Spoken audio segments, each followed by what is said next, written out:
வணக்கம். பேரிடர் மேலாண்மை சட்டம் நடைமுறைக்கு வந்த ஆண்டு எது? ஏ 2004, பி 2005, சி 2000, டி 2000.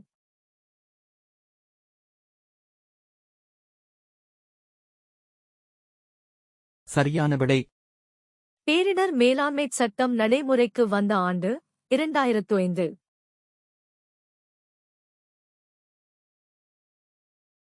மான்சூன் என்ற சொல் மொழிச் சொல்லிருந்து பெறப்பட்டது.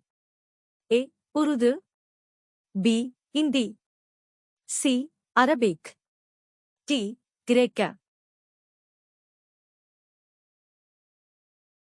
சரியான விடை. மான்சூன் என்ற சொல் அரபிக் மொழிச் சொல்லிருந்து பெறப்பட்டது. நன்றி. பயிற்சிக்கு இணைந்திருங்கள்.